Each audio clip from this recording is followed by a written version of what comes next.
Bonjour à tous. Bonjour. Je suis heureux de vous voir, vous qui êtes ici, et puis vous qui êtes sur Zoom, soyez assurés, là où vous êtes, de toute mon affection. Alors aujourd'hui, on continue sur les valeurs de la fédération. Mais, avant de commencer, je voulais savoir si vous connaissez Yann. Yann, le SDF qui traînait dans le quartier il y a 3 ans. Non ? Alors laissez-moi vous raconter cette histoire. Il y a 3 ans, j'ai arrêté de travailler pour me consacrer à l'étude de la parole, pour passer du temps avec Dieu. Je venais de commencer une année sabbatique, comme on dit, et j'étais bien installé, au chaud, dans mon petit bureau. J'avais enfin le temps de prier, de lire, de louer. Et ça, c'était bon. C'était délicieux. Des heures entières dans mon petit bureau, donc, en cœur à cœur avec Dieu. Et puis, comme il faut bien prendre l'air de temps en temps, je faisais aussi de longues promenades. C'est bon de sentir l'air frais ou caresser le visage, c'est beau de voir les arbres qui frémissent, agités par le vent. Et puis tiens, un SDF. Je cherche au fond de ma poche, pas de pièce. Un sourire, un petit geste, et je suis déjà loin. Sauf que me vient à l'esprit que j'ai un billet de 5 € dans mon portefeuille. Demi-tour, don du billet, ressourire, et puis il me vient de lui proposer de prier. Alors on prie. Et ça lui fait du bien. Et à moi aussi. On se dit qu'on se reverra. Alors lui, c'est Julien, pas Yann. Mais du coup, le soir, quand je suis allé à la réunion de prière, j'ai croisé un autre SDF. Cette fois-ci, c'était Yann. Entre-temps, j'avais pris soin de mettre des pièces dans ma poche. Et ça tombe bien. Parce que Yann, figurez-vous, m'a demandé de l'argent. Alors je lui en ai donné. Je lui ai proposé de prier. Puis on a discuté. On a prié. On a discuté encore un peu. Yann ne dormait pas très loin. Il dormait dehors avec son chien. On va se recroiser, se dit-on. Et puis on se recroise. Prière, pièce, discussion. Et comme ça pendant plusieurs semaines. Plusieurs mois. Yann était soldat, parachutiste. Il a fait l'Afrique et il a vu des choses qui l'ont traumatisé. Yann boit. Il boit et il ne se lave pas beaucoup. Yann connaît mon adresse et il passe souvent me chercher. Il passe souvent me chercher et puis chercher à manger aussi. Il passe aussi pour prier, pour discuter. Et ensemble, on prie pour que le Seigneur permette à Yann d'avoir un logement notamment. Le jour de Noël, Yann sonne à la porte. Et là, il n'est plus question ni d'argent, ni de nourriture. Ce jour-là, simplement, Yann pleure. Il pleure parce qu'il est seul, sans famille. Bon, voilà, je pleure, moi aussi. Et on se serre dans les bras l'un de l'autre. Ce jour-là, c'est pas un clochard qui sent mauvais et un bourgeois des prébendes qui s'étreignent. Ce sont 2 êtres aimés de Dieu, entourés par Dieu, qui les entoure par derrière et par devant, qui pose sa main sur eux. Dieu ne nous laisse pas inutiles pour son œuvre. Dieu nous touche. Et à travers nous, il touche ceux qui nous entourent. Dieu nous pousse à faire le bien. Et ça déménage. Littéralement, ça déménage. Parce qu'après, on a continué de prier avec Yann. Et un beau jour, Yann m'a appelé, tout content. « Francis, c'est un miracle. Quelqu'un me prête son appartement pendant 3 mois, le temps d'un voyage en Australie. Dieu est bon. Et si nous demeurons dans son amour, nous le verrons agir. » Alors revenons à la fédération maintenant. Est-ce qu'on veut bien projeter la diapositive sur les 5 valeurs qui ont été rédigées? Voilà. Alors, on va essayer de faire ça. Je ne peux pas lire là-bas, donc je vais essayer de parler fort pour que vous puissiez bien m'entendre, mais vous pouvez lire en même temps que moi, évidemment. Donc il s'agit de la valeur numéro 2, la dernière fois c'était Thiago qui a fait la première valeur, la parole. Ici il s'agit d'un témoignage en parole et en acte. Passionné par l'Évangile, engagé dans le monde à la suite de Christ. La Fédération Baptiste souhaite persévérer dans l'annonce de l'Évangile à ses contemporains, auprès comme au loin, en église rassemblée, durant ses réunions, ses cultes, ses études bibliques, ou lorsque l'Église est dispersée dans le monde en semaine, au bureau, à l'école, soucieuse d'être conséquente avec la foi qu'elle professe, notre fédération s'engage à servir le monde que Dieu aime en suivant l'exemple d'incarnation de Jésus-Christ. En aimant Dieu et son prochain, chaque croyant, selon sa vocation, est encouragé à s'engager dans les différentes sphères de la société. Ce témoignage en parole et en acte se décline dans la vie de la Fédération, notamment par l'implantation et la revitalisation d'églises, la création et la diffusion d'outils d'évangélisation par le département DEMIB, département évangélisation mission intérieure d'Atis, le soutien de missionnaires, et en particulier à travers le BMI, cette fois-ci c'est en anglais, European Baptist Mission International, n'est-ce pas, des actions sociales, éthiques et environnementales au travers de la Belge, cette fois-ci c'est en français, l'Action Baptiste pour l'entraide et la jeunesse. Voilà, tout un programme, n'est-ce pas? Un programme qui ne date pas d'hier. Un témoignage en parole et en acte, donc. Et qui dit témoignage, dit témoin. Qui sont les témoins? C'est vous? C'est moi?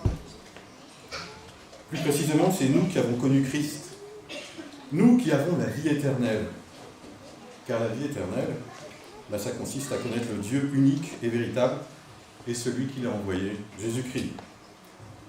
Nous, les chrétiens, nous allons donc témoigner en parole et en acte dans le monde.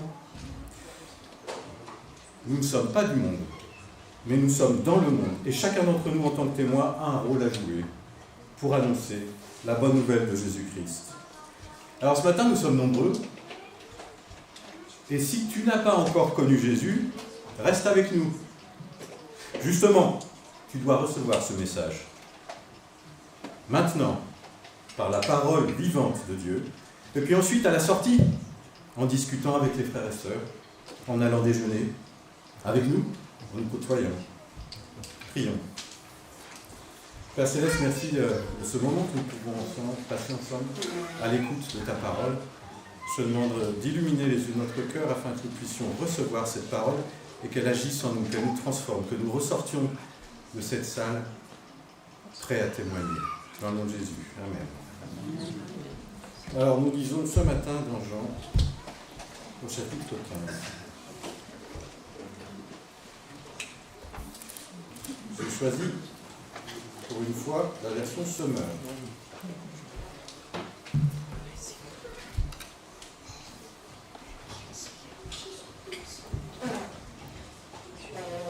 Moi, je suis le vrai plant de vigne, et mon Père est le vigneron. Tous les sarments en moi qui ne portent pas de fruits, il les coupe, et tous ceux qui en portent, il les purifie, afin qu'ils produisent un fruit encore plus abondant.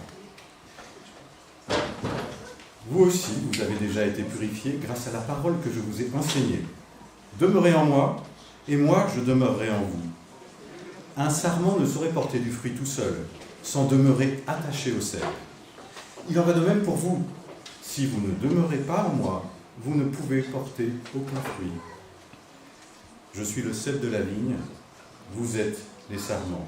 Celui qui demeure en moi et en qui je demeure portera du fruit en abondance, car sans moi, vous ne pouvez rien faire. Si quelqu'un ne demeure pas en moi, on le jette hors du vignoble.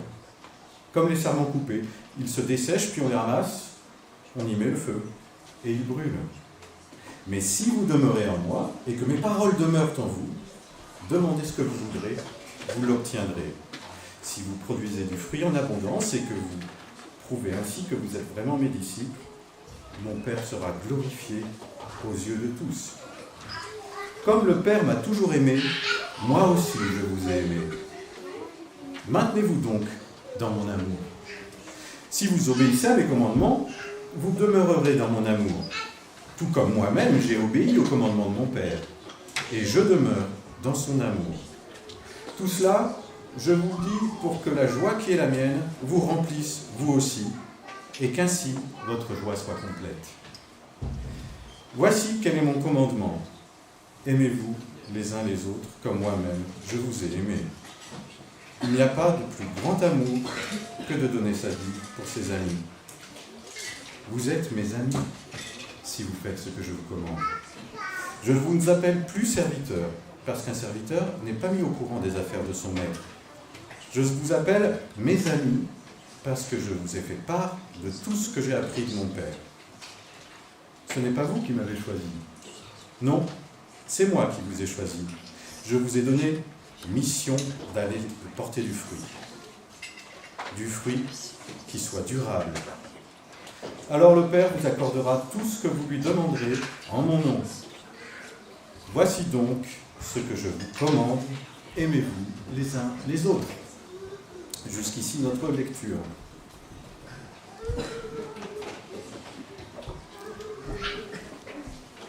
Pour un témoignage en parole et en acte qui porte du fruit, il faut des racines et des ailes. C'est le titre de ce message, des racines et des ailes, pour avoir un témoignage en parole et en acte, pour porter du fruit. Oui, parce que c'est en étant profondément enraciné en Jésus, fermement attaché à lui, qu'on pourra prendre notre envol pour aller vers notre prochain de manière à porter du fruit. En effet, qu'allons-nous dire si celui dont nous voulons parler, nous le connaissons à peine? Et avec quelle force allons-nous témoigner si nous ne sommes pas nourris de sa sève? Serons-nous vraiment pleins d'amour pour les autres si d'abord nous n'avons pas été irrigués par cet amour en demeurant en Jésus? C'est ce qu'on va voir en 4 points. 1. Restons attachés à Jésus. 2. Soyons des disciples. 3. Obéissons à la parole pour vivre l'amour et la joie. Et 4. Partons en mission. Alors notre texte est une parabole qui se situe dans la partie de l'évangile de Jean qu'on peut intituler « Les dernières instructions de Jésus à ses disciples », qui va du chapitre 13 au chapitre 17. Alors au chapitre 13, nous avons appris que nous devions nous faire serviteurs de nos frères, et déjà nous avions entendu le commandement nouveau. Au chapitre 14, Jésus promet l'envoi du Saint-Esprit, ce qu'il va faire aussi à la fin du chapitre 15 et au chapitre 16. Au verset 17, Jésus prie pour ses disciples et pour ceux qui, dans le monde, croiront en lui. Ici, nous sommes au cœur de ce passage, donc, entre 2 passages traitant du Saint-Esprit, et nous apprenons comment le Père et le Fils souhaitent vivre en communion avec nous pour porter du fruit, pour être des disciples qui font des disciples. Alors, restons attachés à Jésus pour porter du fruit, car sans lui, nous ne pouvons rien faire, nous dit le texte. Être en relation étroite avec Christ, c'est vital. Et ça l'est pour chacun d'entre nous, en tant que personne, et ça l'est en tant que communauté, parce qu'aux cèpes sont attachés de nombreux sarments. Cette analogie de l'Église nous annonce d'emblée la couleur. Il faut porter du fruit, et beaucoup. Au 1er siècle de notre ère, quand a été écrit cet évangile, quand on plante une vigne, c'est pas pour décorer, c'est pour récolter. Et 2000 ans après, si on est sauvé, c'est pas pour rien non plus. Les sarments que le Père coupe ou sanctifie nous parlent de l'absolue nécessité de porter du fruit. Ça ne nous parle pas de perdre son salut. Déjà, nous sommes purs par la parole de Dieu. Cette parole, il s'agit donc d'abord de la recevoir, et puis, encore et encore, la vivre dans une relation étroite avec Jésus pour être transformé par lui, pour porter du fruit. Il faut que notre caractère change, qu'il soit rendu conforme à celui de Jésus, pour avoir un témoignage qui transforme les autres à leur tour. Alors oui, il faut se laisser transformer. Et ça se passe dans l'union avec Christ, en s'abandonnant à lui. Pas par notre propre force. Ça c'est clair, et c'est répété 2 fois. Par nous-mêmes, nous ne pouvons rien faire. Si nous demeurons en Jésus, en revanche, nous allons être alignés sur sa volonté. Et nos prières seront exaucés. Ça aussi, c'est répété 2 fois. Et ce qui est le plus répété dans notre texte, c'est le verbe demeurer, ou son équivalent. 14 fois. Demeurer en Christ. C'est vivre en Christ, c'est vivre par Christ, c'est vivre pour Christ. Sans connexion, pas d'action. Sans connexion au téléphone, au chargeur, le portable va s'arrêter. D'accord ? Il va durer le temps que la batterie s'épuise. Mais cela ne dure jamais très longtemps, n'est-ce pas ? Alors, pour rester attaché à Jésus, on a la parole et la prière qui sont évoquées dans notre passage. La question qu'on peut se poser, c'est est-ce que ma vie spirituelle, au niveau personnel comme au niveau communautaire, est-ce que ma vie spirituelle me ressource vraiment ? Sinon, qu'est-ce que je pourrais mettre en place pour être plus attaché au Seigneur ? Et si oui, ce que je le souhaite, comment pourrais-je aider mes frères et sœurs à s'attacher mieux ? Alors, point 2, soyons des disciples demeurant en Jésus pour être alignés sur sa volonté, qui est de glorifier le Père. Jusqu'ici, on a vu combien il est important de porter du fruit, et on a vu comment faire. Au verset 8, on apprend pourquoi c'est si important. C'est si important parce que ça glorifie le Père, et ça prouve que nous sommes vraiment ses disciples. Mon Père sera glorifié aux yeux de tous. Alors ici, on comprend que ce qui glorifie vraiment Dieu, c'est que notre transformation intérieure devienne visible de l'extérieur. Le fait d'être un disciple implique du dynamisme et non de l'immobilisme. L'élan vital que produit l'union à Christ débouche sur la croissance spirituelle. Et, comme tout ce qui touche à la croissance, ça peut prendre du temps. Beaucoup plus de temps que ce qu'on aimerait, n'est-ce pas ? Mais persévérons, Dieu est fidèle. Alors, puisque nous ne pouvons pas agir sans Christ, c'est Dieu qui est glorifié, pas nous. En tout cas, c'est comme ça que Dieu veut que ce soit. Parce que, en effet, on peut aussi faire le bien sans être attaché à Dieu. On peut faire semblant. On peut vivre une vie où il manque toujours quelque chose, une vie sans attachement à Dieu, avec un vide qu'on essaye de combler en faisant le bien par ses propres forces. Mais Dieu ne veut pas que nous restions vides. Il veut nous remplir de son amour et de sa joie. N'oublions pas, frères et sœurs, n'oublions pas que la solidarité, sans demeurer dans l'amour de Christ, ça sonne creux. En fait, c'est comme mettre des rustines sur un vieux tuyau sous pression. Je ne sais pas si vous avez eu des problèmes de plomberie récemment, mais moi ça m'est arrivé.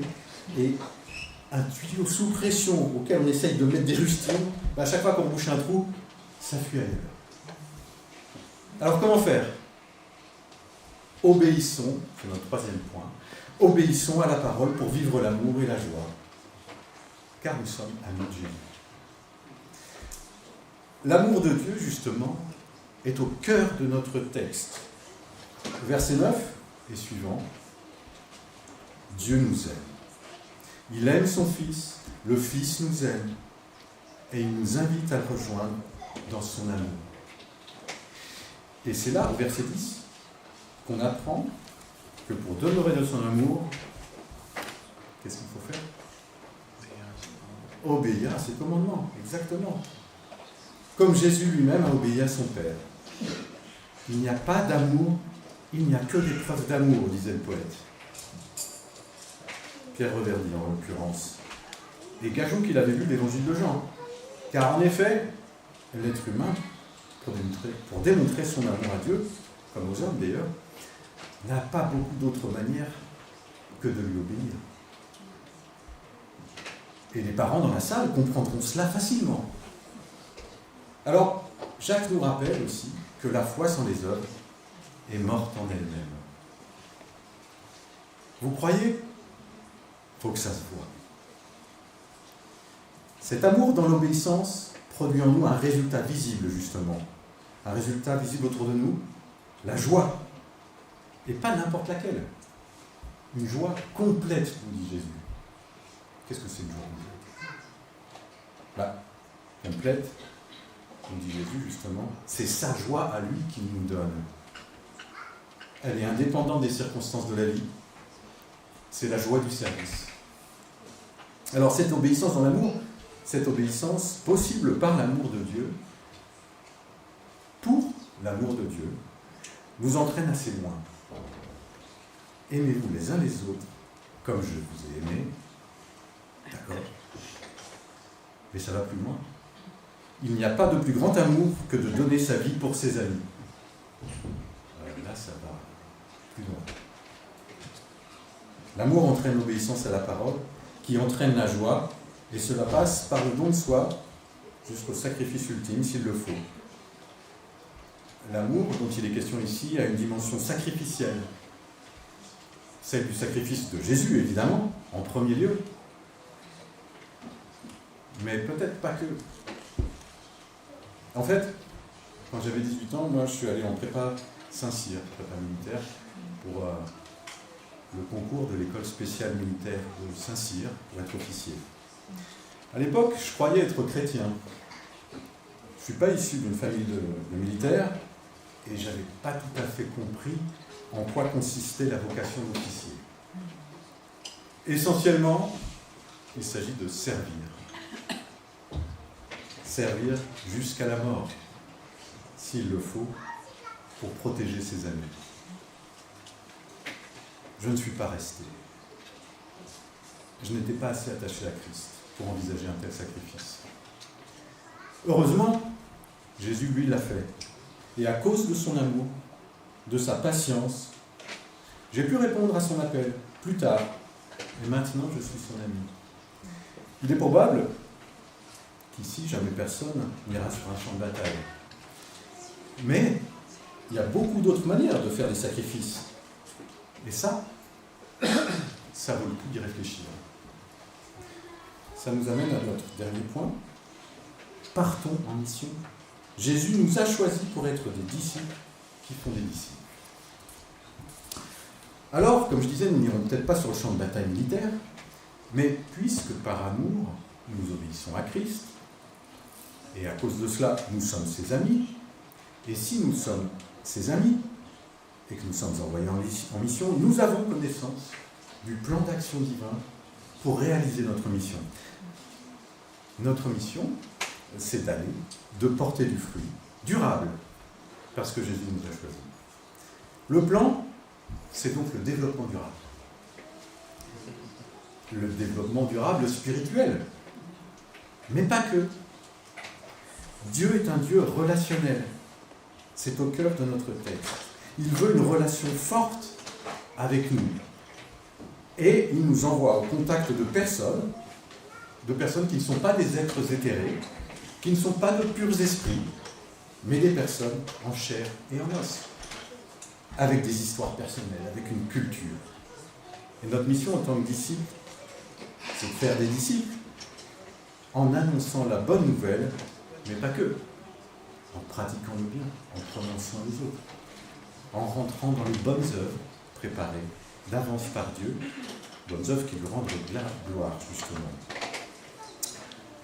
Alors, par notre comportement, par nos actions concrètes, voilà, nous accomplissons la mission qu'il nous communique dans sa parole, dans la prière.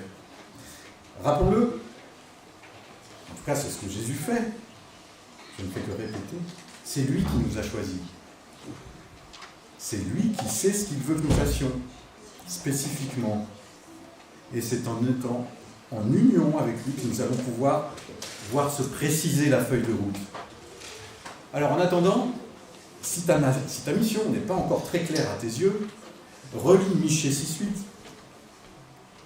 On t'a fait savoir, ô homme, ce que le Seigneur attend de toi. pratique la justice, aime la miséricorde et marche humblement avec ton Dieu. Ou alors, tout ce que ta main trouve à faire, fais-le.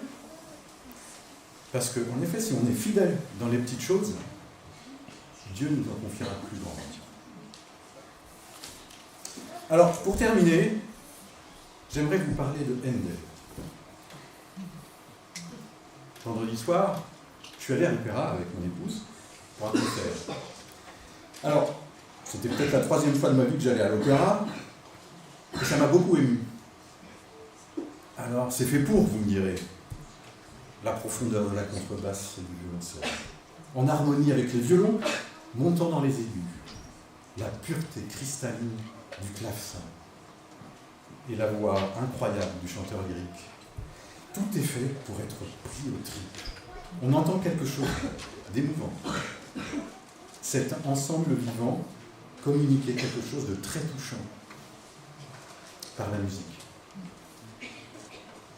Cet orchestre, c'est nous, c'est l'Église. Nous avons chacun à notre place, avec nos dons particuliers,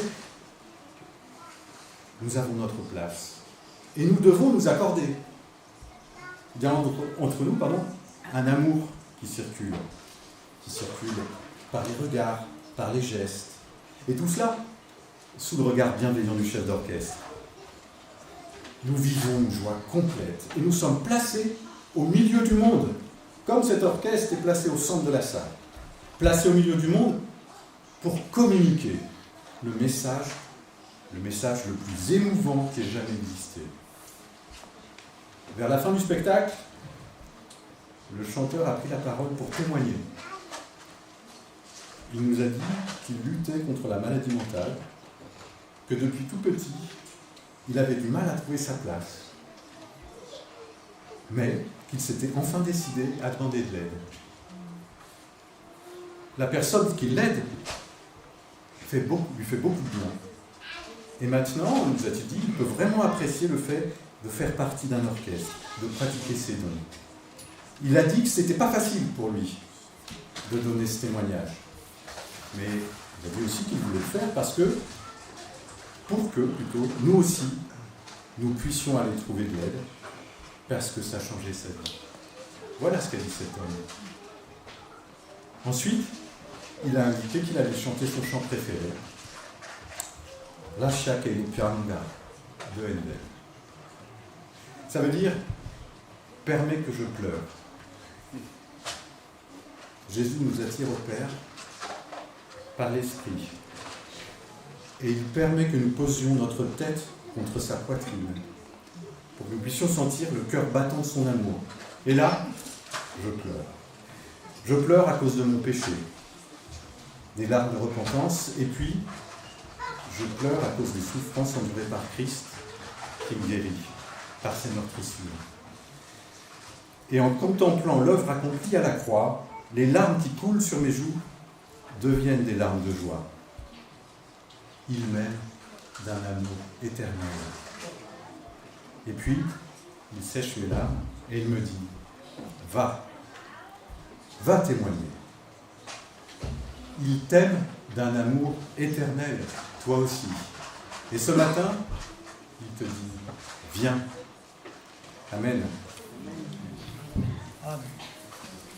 Prions. Père Céleste, merci pour l'envoi de ton Fils. Merci parce que par ton esprit, en effet, tu nous as attirés à toi. Merci parce que tu n'as pas fait que nous sauver, et même si c'était extraordinaire de se le rappeler, de se rappeler ces torrents d'amour et de grâce que tu fais couler sur nous. Et nous avons la vie qui rejaillit maintenant jusque dans la vie éternelle. Et Seigneur, permets que nous puissions aller témoigner de ce miracle de guérison que tu fais dans nos vies. Au nom de Jésus. Amen.